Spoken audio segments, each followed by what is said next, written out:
오늘은 에레미야 26장 말씀입니다. 에레미야 26장은 에레미야가 성전 뜰에서 설교하는 내용과 그로 인해서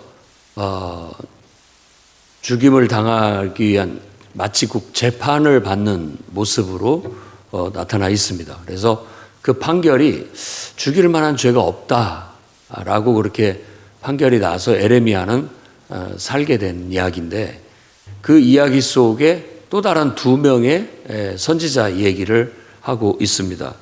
한 사람은 히스기야 시대 때 미가, 그리고 또 한 사람은 그 시대에 엘리야김 왕 통치 시대 때 죽임을 당한, 그 왕에게 죽임을 당한 우리야라고 하는 선지자예요. 에레미야는 가까스로 죽지는 않았다라는 겁니다. 에레미야나 또 미가나 우리야나 이 세 명의 선지자의 메시지는 똑같아요. 똑같습니다. 뭐냐면 회개하라는 거예요. 회개해라. 하나님이 너희들을 심판하실 것이다. 그러나 너희가 진정으로 회개하고 하나님 앞에 바로 서게 된다면 하나님은 뜻을 돌이키실 것이다 라는 그런 메시지였습니다. 그러니까 혹시라도 돌이킬까 하는 거예요. 그러니까 모든 책망, 모든 분노, 어떻게 보면 그런 모든 징계의 목적은 사람을 바로잡는 거죠. 어떻게 보면 정의를 바로 세우는 거예요. 올바르게 하자는 거죠. 모든 걸 올바르게 하자는 취지와 목적에서 하는 거니까 그냥 기분이나 감정 이런 것에 치우치지 말고 어떻게 하면 내가 뭐가 잘못됐는가, 그리고 어떻게 하면 나를 바로 잡을 수 있을 것인가, 이런 데에 초점을 맞춰야 됩니다. 바로 잡는 데에는 항상 기준이 있어야죠. 이 성경에서 유대인들에게 기준은 모세 율법입니다. 하나님께서 우리 앞에 주신 그 책이 있는데, 이스라엘 백성 앞에 준 책이 있는데 그게 바로 모세 책이에요. 모세를 통해서 하나님이 주신 말씀입니다. 창세기부터 신명기까지 그 말씀을 근간으로 해서 그 말씀에서 가르치는 법을 지키는 거예요. 그리고 이제 그런 모든 것들이 십계명에 요약이 돼 있어서 십계명의 규범을 지키고, 또 성경의 말씀을 기초로 해서 통치자도 하나님 뜻대로 하나님의 뜻을 받들어 지도력을 나타내야 되고, 또 제사장도 이 율법의 책을 계속 가르쳐서 하나님을 예배하도록 백성들을 지도했습니다. 그러니까 이 제사장이 모든 지파에 다 파견돼서 하는 것은 지금 우리 학교처럼 이스라엘 백성들을 율법을 가르치고 또 하나님을 예배하는 법을 가르쳐서 주기적으로 예배 드리러 예루살렘에 가서 하나님을 예배하게끔 지도하는 일이었다고요.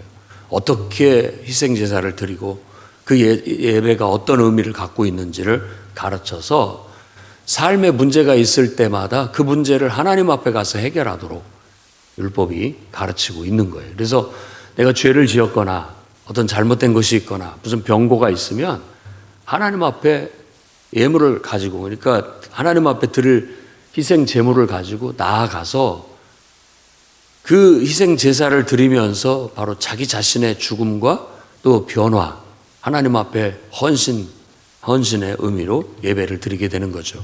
그 예배를 통해서 죄의 문제, 또 우리 안에 삶의 문제가 해결이 된다고 볼 수가 있습니다. 그렇게 제사장들은 가르치는 역할, 그리고 선지자들은 누군가가 깨닫지 못하고 잘못된 길로 이렇게 가고 있을 때 그들을 깨우치기 위해서 보냄을 받았던 거예요. 지금 이렇게 하는 건 잘못이다. 이건 돌이켜야 될 문제다. 그래야 미래에 비전이 있다라고 그렇게 선언하고 나아가는 거죠.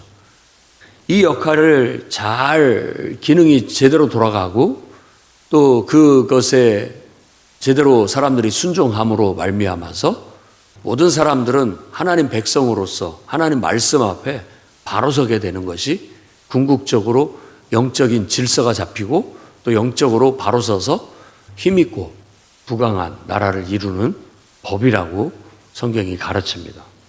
그런데 지금 여호야김 시대에 왔을 때 그런 모든 기능이 다 잘못되었어요. 그래서 정말 통치자가 하나님의 말씀을 항상 곁에 두고 그 뜻대로, 하나님의 뜻대로 나라를 이끌어야 되는데 통치자도 거기에서 잘못돼 버렸고, 그리고 제사장들도 하나님 말씀을 성실히 가르치고 하나님을 예배하는 것을 제대로 가르쳐야 되는데 그게 제대로 되지 못함으로 인해서 백성들의 예배 생활은 그냥 형식적으로 흐르게 되었던 거예요. 형식. 희생 제사를 드리기는 드리지만 삶 속에서는 우상을 숭배하고 있고 또 하나님께 대한 마음이 없어요. 그러니까 완전히 그냥 의무적으로 예배를 드릴 뿐 진정한 신앙이 작동을 하고 있지 않았던 거죠. 그래서 거짓된 신앙이라고 얘기를 하고 있고, 그리고 선지자들도 거짓 선지자들이에요.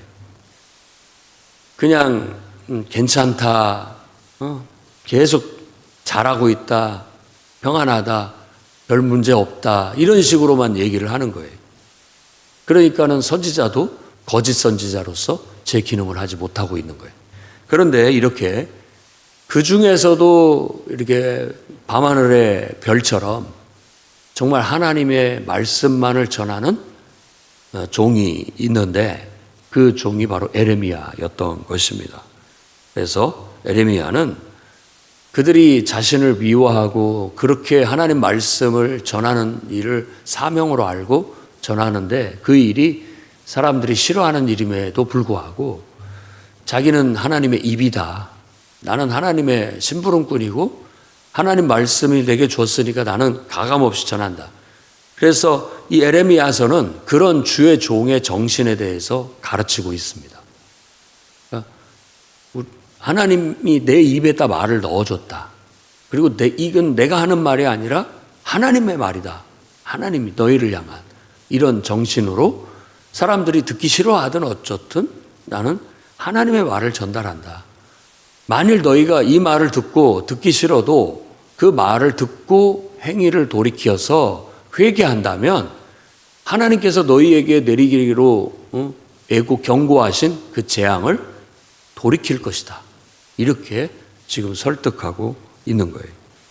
근데 이 말을 듣고 바로 그 제사장들과 선지자들과 그리고 모든 백성들이 예레미야를 붙잡습니다. 붙잡았다라는 것은 죄인으로 포박했다라는 그런 거예요.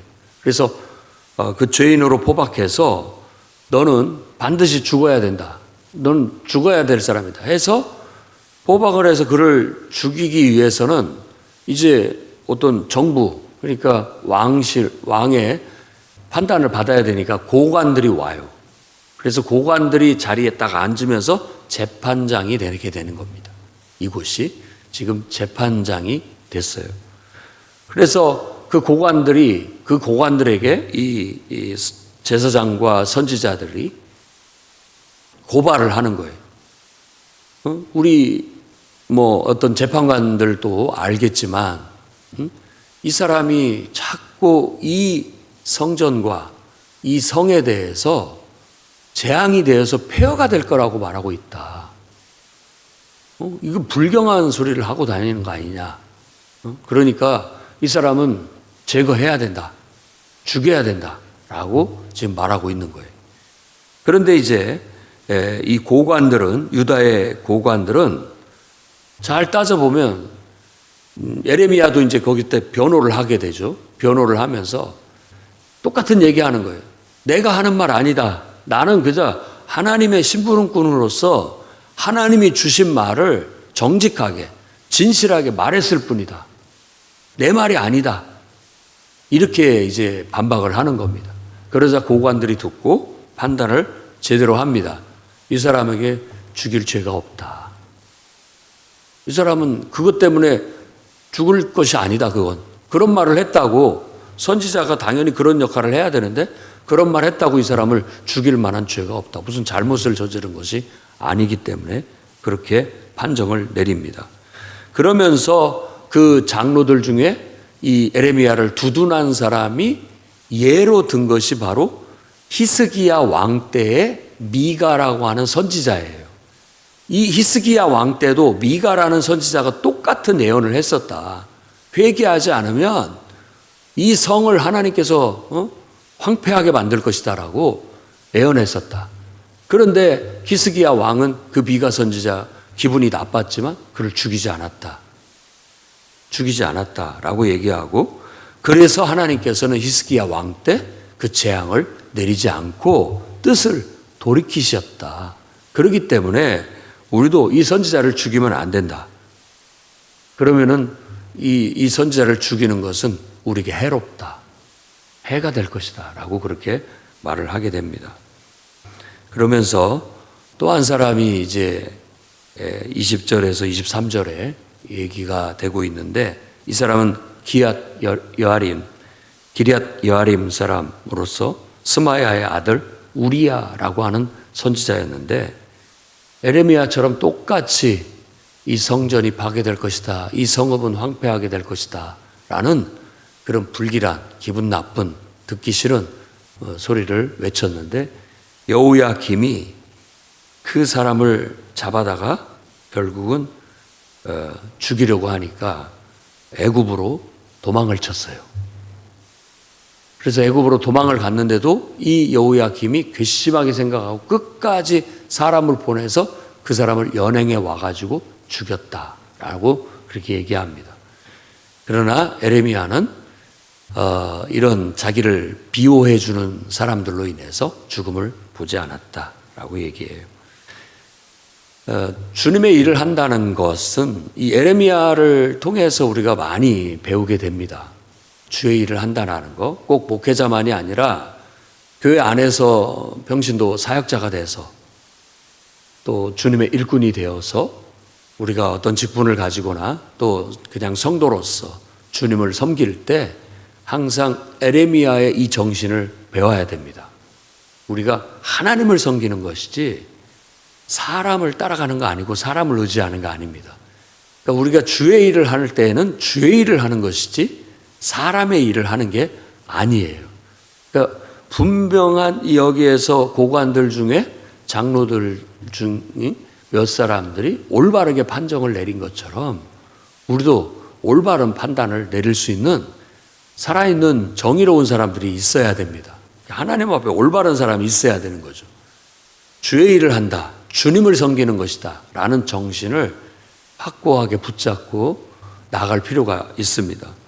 그런데 우리가 인간인지라 자꾸 인간적으로 생각을 하게 되고 또 인간적으로 기분 나쁘게 생각하고 또 인간적으로 시험이 들기도 하고 다 그렇습니다. 그런 모든 것들을 극복하고 이겨내야 우리 신앙이 또 성장할 수 있고 또 바로 설 수 있고 성숙해 나갈 수 있다는 것을 깨달을 수 있겠습니다. 그리고 오늘 말씀을 읽어보면 예수님하고 비슷해요. 에레미야도. 예수님도 이제 예루살렘에 가서 말씀을 가르쳤어요. 그런데 예수님을 죽이려는 바리새인과 사두개인들이 음모를 꾸며가지고 결국은 그를 잡아가지고 사내들인 공회라고 하는 재판장에 세워요. 그리고 거짓 증언들을 막 해가지고 그때 이 사람은 죽어 마땅하다라는 판정을 내리게 되는데, 그게 바로 이 사람의 가르침 속에 이 성전을 헐라고 했다라는 얘기가 나옵니다. 그러니까 이스라엘 사람들은 예루살렘 성전을 얼마나 우상 섬기듯 사랑했는지 몰라요. 최고로 알았죠. 근데 그 성전을 헐어라, 파괴된다라는 그런 불길한 얘기를 하니까 그런 모든 것들을 다 싸잡아서 신성모독이다라고 해서 죄로 보라 제사장은 사형 언도를 내리게 돼요. 죽어 마땅하다.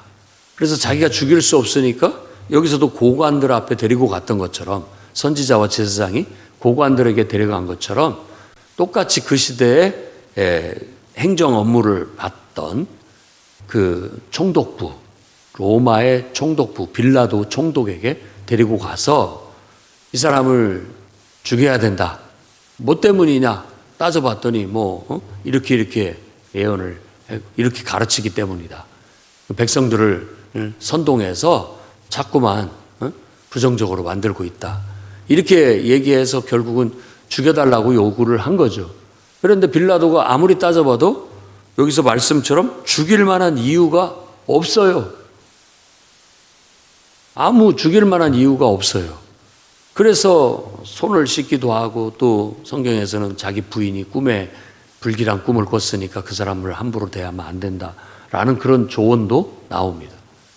그런데 이 빌라도가 거기에서 그러면 단호하게 이 사람은 죽일 이유가 없다, 가라, 이렇게 놓아줬어야 되는데, 거기서 정의를 굽히고 인간적인 목적을 위해서, 백성들을 기분 좋게 해주기 위해서, 만족시켜주기 위해서 정의를 굽히고, 너희들이 누구를 죽이기를 원하느냐, 이렇게 게임으로 만들어요. 그러니까 둘 중에 하나 선택하라고 만든 겁니다. 마침 명절도 됐고, 우리 광복절처럼 6월절이 왔는데, 그때 특사로, 광복절 특사처럼 6월절 특사로 한 사람 놓아주겠다. 그래서 선택을 하라고 했는데, 결국은 예수를 십자가에 못 박아라 군중들이 외침으로써 예수님은 거기에서 죽임을 당하는 것으로 나타납니다.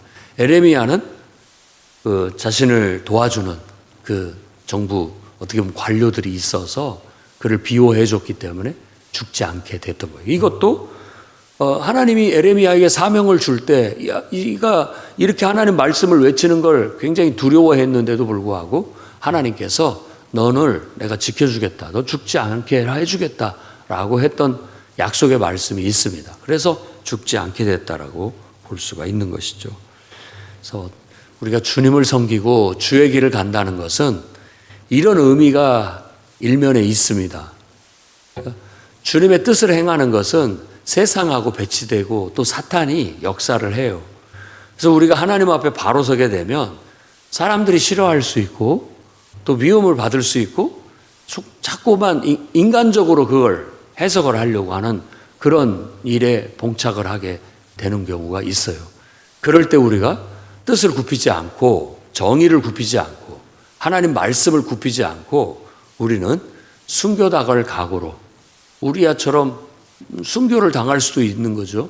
순교당할 각오로, 그럼에도 불구하고 죽는다 할지라도 나는 하나님 말씀대로 한다, 이런 정신으로 나아가야 신앙의 순결함을 지킬 수 있고, 이 신앙이 빛을 볼 수가 있고, 또 하나님의 뜻과 계획이 성취될 수가 있고, 그런 신앙 속에서 기적과 하나님의 능력도 나타나게 되는 거예요. 그래서 오늘날 정말 하나님을 믿는 모든 그리스도인들이 이 말씀을 귀담아 듣고 정말 제대로 된 신앙, 단 한 명이라도 제대로 된 신앙으로 하나님을 섬기고 이 시대에 밤하늘의 별처럼 빛나는 알곡들이 다 되기를 주의 이름으로 축원합니다. 기도하겠습니다. 거룩하신 주님, 하나님의 징계의 목적은, 심판의 목적은 우리의 악한 길을, 우리의 악한 행위를 고치고 돌이켜서 하나님의 말씀 앞에 바로 서고 하나님 말씀을 순종하려고 하는 뜻에 있음을 믿습니다. 오늘도 우리 자신을 성령 안에서 조명하여 주시옵고, 하나님 말씀을 깨우쳐 주셔서 우리 안에 있는 잘못된 교만과 우리 안에 있는 잘못된 악행과 우리 안에 있는 잘못된 우상을 다 하나님 보여주셔서 깨닫게 해주셔서 하나님 말씀의 검으로 제거해내게 해주시고, 주님 보시기에 부끄러움 없는 모습으로 바로 서게 해 주옵소서. 좌로나 우로나 치우치지 않게 하시고 늘 하나님 말씀대로 투철하게 순종하여 나아가는 신실한 믿음을 갖게 해 주옵소서. 낙심하거나 좌절하거나 뒤로 물러서지 않도록 성령으로 충만하게 하셔서 깨어 기도하고 성령의 불 가운데, 뜨거운 열정 가운데 하나님의 인도하심을 따라, 성령의 인도하심을 따라 하나님의 역사를 이루는 주님의 일꾼으로서 합당한 삶을 살게 해 주옵소서. 어떤 핍박과 환난이 있어도 굴하지 않게 하시고, 우리 앞에 부정적인 반응이 나타난다 할지라도 하나님 앞에 오히려 감사하고 그 모든 것들을 극복하고 이겨나갈 수 있는 믿음의 용기를 허락해 주옵소서. 오늘도 하루를 주님께 의탁하며 예수님 귀하신 이름으로 기도드립니다.